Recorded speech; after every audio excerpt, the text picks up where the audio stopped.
Vous prenez le nom le plus controversé et problématique de l'histoire. Vous prenez le mot qui permet de bannir une chaîne YouTube en quelques minutes. Vous mélangez les deux et vous en faites un jeu. Ça va forcément bien se passer, non ? Moi j'étais là, tranquille, je voulais préparer mon test de métaphore Refantasio, et il semblerait que le peuple m'a réclamé à corps et à cri le contraire. Alors voilà, vous l'avez. Bon alors forcément avec un titre comme ça, le jeu ne peut qu'attirer la curiosité, hein. Et puis je dois dire moi-même qu'il me fait de l'œil depuis un moment. En plus, je risque pas d'être démonétisé si je vous en parle, puisque je suis pas monétisé. Bah ouais, vous voulez pas vous abonner sans vergogne à Mowgli Papy ? Alors au moins faites-le, mais avec un soupçon seulement, non ? Bon, qui n'a pas envie de savoir ce qui se cache derrière ce jeu ? Personne, hein. Faut dire qu'avec le titre, on a déjà vaguement une idée. Mais ce qui m'a le plus convaincu, c'est les avis Steam. Non mais regardez-moi ça. Jeu sympathique à jouer en famille. Ah d'accord, je prends note. Ce jeu a changé ma vie. Telle une prise de conscience post-coït, j'ai mis des belles fringues et postulé à un job dans l'informatique. J'ai répondu faux avec assurance à toutes les questions, mais j'ai quand même eu le job. Maintenant, j'ai un salaire à 6 chiffres et une femme aimante. J'élève un super petit garçon et bientôt une belle petite fille. 10 sur 10, je recommande. Ça fait rêver, non ? En plus, je veux dire, les avis Steam ont toujours raison, donc c'est forcément vrai. Bon, sauf celui-là, qui est déçu. Je n'ai pas eu mon coït avec le peintre autrichien. Ouais, je comprends, le titre du jeu est trompeur. Il est à noter que le jeu est développé par le studio Adolph Games. C'est original. Allez, je suis convaincu, maintenant c'est à moi de vérifier si le jeu est à chier ou si c'est un chef-d'œuvre sous-estimé. Alors voilà le contexte, vous allez voir ça va être rapide. Ici, on incarne une version fantasmée d'Adolf Hitler, qui tente de fuir Berlin parce qu'il a perdu la guerre. Il n'y a pas vraiment d'intrigue centrale d'ailleurs. On navigue plutôt à travers des scénarios sexuels avec des filles qui représentent chacune une nationalité. Alors, c'est pas forcément toujours complètement con, je veux dire dans l'écriture néanmoins, mais bon, effectivement, on pourrait presque croire que c'est une sorte de thérapie ou d'interview fictive où on prête des sentiments à Hitler, un peu comme Ardisson le faisait dans son émission Hôtel du Temps, là. Je veux pas, mon GG. Il y a que 3 choses qui rentrent dans les maisons sans s'annoncer. Les dettes, la vieillesse et la mort. Et puis tu sais bien que j'ai pas eu le temps de vieillir. Et alors ça veut dire quoi, ça ? Ça veut dire que quand on est mort, c'est pour longtemps, banane. Mais il faut pas s'attendre à des folies non plus. Parfois ça semble intelligent, mais c'est surtout la plupart du temps con et ennuyeux. Et évidemment, ça finit toujours avec la saucisse de Francfort dans la choucroute des jolies demoiselles. Et ce, sans aucune raison apparente. Bon, vous l'avez compris, le jeu est une satire. Maintenant, on va voir ce qu'il en est du gameplay à proprement parler. Enfin, quand je dis proprement, bon, vous avez compris, non ? Ici, le gameplay de Sex with Hitler est en fait ultra basique et linéaire. En réalité, on dirait un jeu mobile, et pas un bon jeu mobile. On a une phase visual novel où on parle aux gonzesses. Et quand je dis parler, bon, il n'y a même pas de choix de réponse, donc vous lisez les déblatérations sans fin des protagonistes, puis on accède à une sorte de souvenir de Hitler sous la forme d'une phase de jeu d'action de tir en vue de dessus. Et c'est extrêmement mauvais.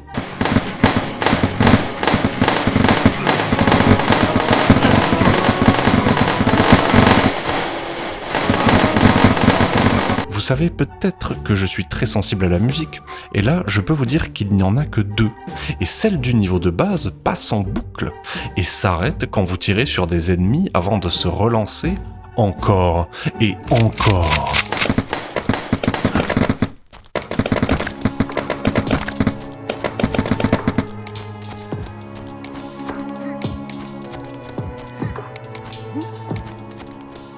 C'est insupportable, j'en avais la migraine. Les ennemis sont des putains de bots qui patrouillent à l'aveugle ou restent carrément immobiles avant de vous allumer. Bizarrement, le jeu est parfois difficile car il faut doser ses munitions. Mais le seul objectif est d'atteindre le cercle bleu pour finir le niveau, peu importe le reste.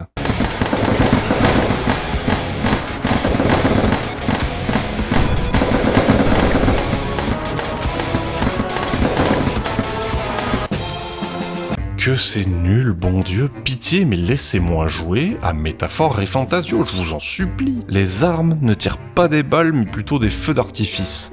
Non mais regardez-moi ça, j'ai perdu au moins 2/10 de ma vue sur certains niveaux, où c'est un immense bordel, même pas drôle, puisqu'on n'a aucune idée d'où on tire, et encore, quand c'est pas les ennemis qui sont carrément camouflés dans cet aveuglement général. Le level design est totalement insipide et sans intérêt. Je vous dis, il y a même des jeux Flash qui ont 10 ans, et ils sont plus travaillés que ça. C'est buggé, c'est pas beau, bref, il y a rien à en tirer. Enfin presque, car évidemment le jeu ne repose pas vraiment sur sa partie action, mais c'est justement ça qui est con. Je veux dire, le concept, ok, pourquoi pas, mais dans ce cas, il fallait économiser des forces pour en faire un vrai visual novel, ou même à la limite une simple fanfiction avec quelques illustrations, parce que clairement, le jeu pourrait tenir sur quelques pages avec des dialogues et des images. Comme ça, on pourrait titiller l'essence de certains qui adorent se tirer sur l'élastique, en fantasmant sur Hitler qui fait des perverser schmutz avec des jolies filles. Et très honnêtement, même les passages censés faire le sel du jeu, c'est-à-dire les passages érotiques, sont ridicules et mal dessinés. Donc si vous avez envie de dresser le chapiteau avec des jolis dessins, vous feriez mieux de vous acheter une BD de Milo Manara, hein. Ça, au moins, c'est des vraies pièces d'art érotiques. Et si vous êtes un peu tordu, vous avez toujours Bastien Vives, qui fait des BD sur des sujets éthiquement discutables. Après, moi, je suis pas là pour juger, hein. Je préfère que ces choses-là existent pour le plaisir et le fantasme de certains, sans qu'aucun mal ne soit fait à personne, plutôt qu'on censure des idées sur une base de morale puritaine, totalement hypocrite. Après tout, le propre du fantasme, c'est qu'il se passe dans votre tête, et jamais dans la réalité. Sinon, c'est plus un fantasme. Alors, que penser de ce jeu ? Car en définitive, il a été plutôt apprécié. Mais pourquoi, vu qu'il est mauvais ? D'abord, une partie de son public est attirée par la provocation pure. Il y a une forme de satisfaction pour certains joueurs à explorer un jeu qui brise les conventions et qui choque délibérément. J'en fais partie d'ailleurs. Cependant, derrière cet attrait pour l'humour noir, certaines critiques ont aussi relevé des points philosophiques. Oui, même dans ce chaos absurde, des joueurs ont vu une réflexion sur la banalisation de l'histoire, la liberté d'expression dans le jeu vidéo et les limites de la satire, sans parler des sentiments prêtés à Hitler qui en font un personnage qui n'est pas qu'un gros méchant idiot. Le jeu pose indirectement la question, jusqu'où peut-on aller dans l'humour ? La provocation et l'irrespect des tabous. Est-ce que le simple fait de provoquer est suffisant pour légitimer l'existence d'un tel jeu ? Ou y a-t-il des limites morales qu'il faut respecter, même dans un cadre parodique ? Au final, beaucoup de joueurs admettent jouer à Sex with Hitler par curiosité. Ils savent que c'est un jeu provocateur et pour certains, c'est même devenu une sorte de mème.